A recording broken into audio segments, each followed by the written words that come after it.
Olá, gente, tudo bem? Eu estou passando aqui para poder compartilhar algo com vocês que aconteceu comigo na madrugada de sexta para sábado.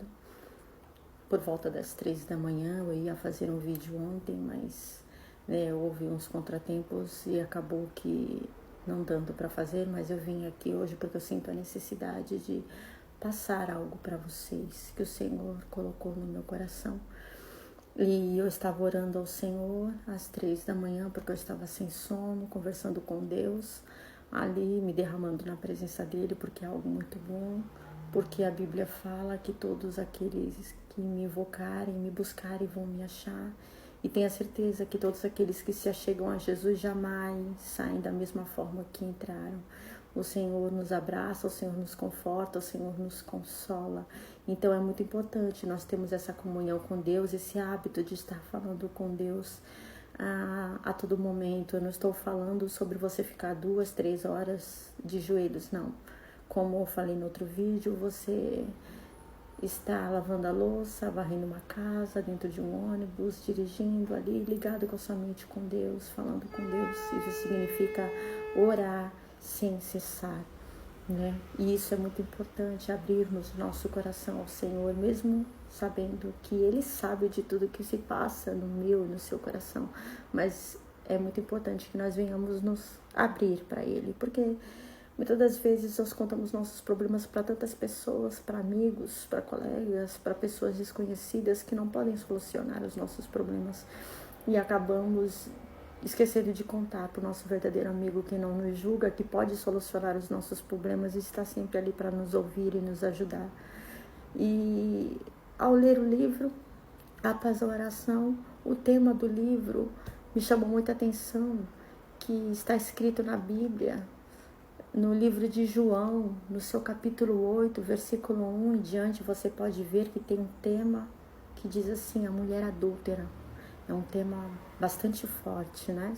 Se você tem uma Bíblia, procure na sua casa, João capítulo 8, verso 1 em diante, ou então você pesquisa aí no Google, que hoje nós temos a facilidade, né, de encontrarmos o que quisermos através das plataformas aí do Google, da internet, e nós devemos nos encher de coisas boas, né, porque o mundo já anda cheio de tantas coisas ruins, tantas más notícias, tantas perversidades. Então é bom nós enchermos, nos agregarmos, enchermos as nossas mentes de coisas que nos edificam, de coisas que nos fazem bem. Então eu quero passar para vocês sobre essa leitura que eu fiz, sobre a mulher adulta, sobre um tema muito forte. A Bíblia não fala o nome dela, não relata, mas conta a história de uma mulher que certo dia ela foi pega em adultério. E segundo a lei, a mulher que fosse pega em adultério, ela estava condenada a ser morta por apedrejamento. E os fariseus naquela época, os doutores da lei, aqueles que conhecem a palavra, aqueles irrepreensíveis que se achavam que não tinham pecado nenhum e tinham todo o direito de julgar e condenar a qualquer pessoa, porque eles se achavam melhores do que qualquer pessoa e sem pecado algum, pegaram aquela mulher brutalmente e jogaram aos pés de Jesus. E começaram ali a acusar aquela mulher e falar dos seus pecados, e estavam com pedras na mão, prontos para matá-la.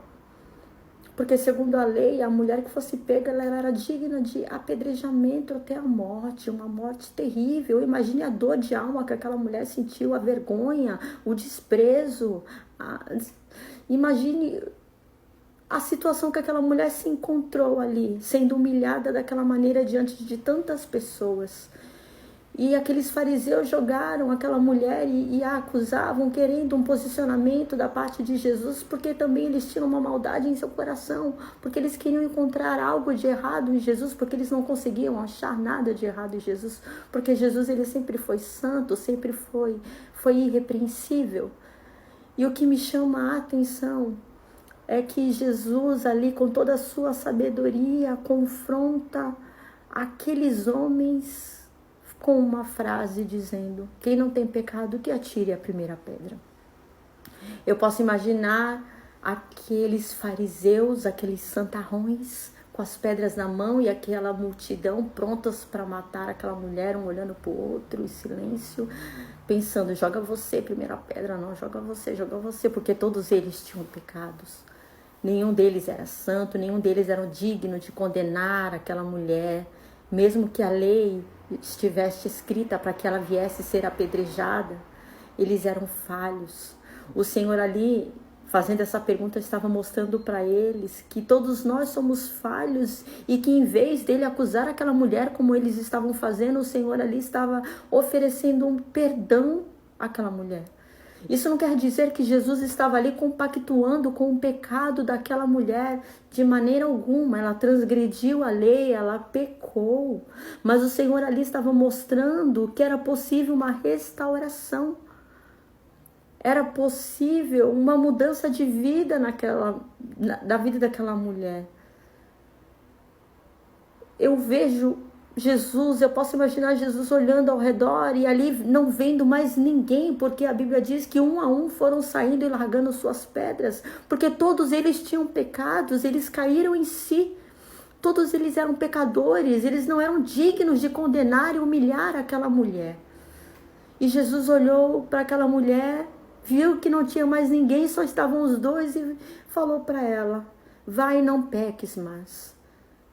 Eu não estou querendo dizer que Jesus ali estava compactuando com o pecado daquela mulher, não. Mas ali ele estava revelando o amor de Deus sobre a vida daquela mulher e mostrando que Deus, ele não somente nos livra de toda a condenação, mas ele também nos chama para uma vida de restauração, uma vida de arrependimento, uma nova história, uma transformação de vida. Isso se chama amor. E esse foi o propósito de Jesus Cristo, vindo ao mundo como homem, morrendo na cruz do Calvário pelos nossos pecados, carregando sobre si as nossas dores, as nossas enfermidades, as nossas transgressões, ele sendo santo e nós pecadores, mostrando para nós que há esperança, que há um renovo, há uma nova vida, há uma restauração. Essa é uma mensagem que nos mostra uma esperança, que Deus nos mostra que diante de Cristo sempre há um renovo, sempre há um recomeço, mas infelizmente nós, em nossa hipocrisia, nos esquecemos que nós somos falhos e pecadores. Nós nos colocamos no mesmo lugar que aqueles homens fariseus. Achamos que podemos acusar, apontar o pecado do nosso irmão, o pecado dos outros. Condenamos.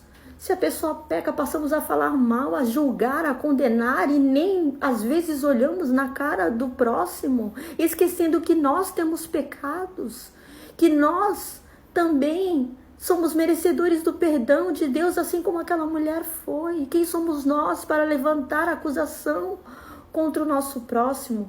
Se nós pecamos a cada dia, se nós somos carentes a cada dia do perdão e da misericórdia de Deus sobre as nossas vidas, e lançamos o pecado do nosso próximo em rosto, trazendo o sofrimento, trazendo a vergonha, esquecendo que nós somos os primeiros a errar. Não temos misericórdia, não temos amor ao próximo de verdade. Mas hoje eu vim aqui falar para você que independente do teu pecado, independente de quão sujo tenha sido o teu passado, independente do que você tenha cometido e de como você se encontra no dia de hoje, o Senhor, ele tem uma nova história para você. O Senhor tem um recomeço para você. O Senhor, ele tem uma nova vida para você. Basta você se arrepender. Se lembra que ele falou para aquela mulher, vai e não peques mais. Ou seja, não volte ao passado, não volte ao erro, não volte às velhas práticas. Porque senão não há arrependimento. Mas tem uma nova vida, tem um novo recomeço. Isso não quer dizer que você não vá pecar, que eu não vá pecar. Mas todo dia nós podemos nos achegar ao Senhor e pedir perdão a Ele, que Ele está pronto a nos perdoar. Isso se chama amor. O Senhor, Ele quer trazer uma nova vida, uma nova esperança para mim e para você. E eu quero dizer para você hoje, se sinta amada e perdoado pelo Senhor. O Senhor, Ele te ama. Ele quer mudar a sua história. Deus te abençoe.